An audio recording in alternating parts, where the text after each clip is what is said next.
এই রান্নাটা করার জন্য মেথি শাক লাগবে। এই যে মেথি শাক ধুয়ে পরিষ্কার করে নিয়েছি, আর একটা বেগুনকে কুচি কুচি করে কেটে নিয়েছি।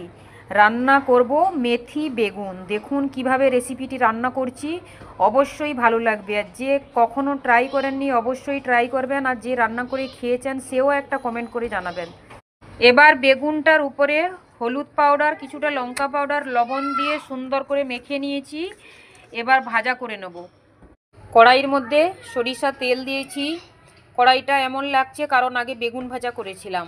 এবার মাখিয়ে রাখা বেগুনটা এর মধ্যে দিয়ে দিলাম। এবার ভাজা করে তুলে রেখে দেবো। আগে লাল লাল করে আমার বেগুনটা ভাজা হয়ে গেছে, এবার তুলে রেখে দেবো। এর মধ্যে আবারও একটু সরিষার তেল দিয়েছি, ফোড়নে দিচ্ছি 5 ফোড়ন আর কিছুটা হিং। ভাজা হয়ে গেছে, এবার কিছুটা লম্বা লম্বা করে কেটে রাখা পেঁয়াজ, কাঁচা লঙ্কা এখন দিয়ে দেবো তেলের মধ্যে। কিছুক্ষণ ভেজে নিয়েছি পেঁয়াজটা। এবার এই যে কেটে রাখা মেথি শাকটা এর উপর থেকে দিয়ে দেবো। বেশি কুচি কুচি করে কাটিনি, এইভাবে কেটেছি। দেখুন একটু বড় বড় রাখতে হবে শাকটা। উপর থেকে স্বাদ অনুযায়ী লবণটা দিয়ে দিলাম। এবার নাড়াচাড়া করে নেব।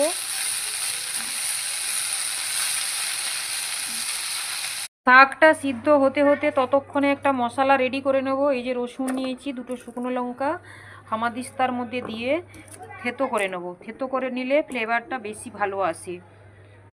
শাক সিদ্ধ হয়ে গেছে, এবার ভেজে রাখা বেগুনটা এর মধ্যে দিয়ে দেব।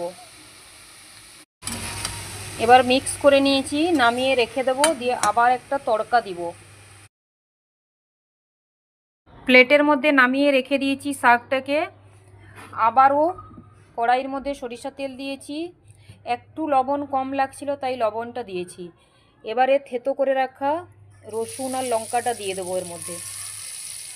কিছুক্ষণ নাড়াচাড়া করে একটু ভেজে নেব, কাঁচা গন্ধটা চলে যাওয়া পর্যন্ত।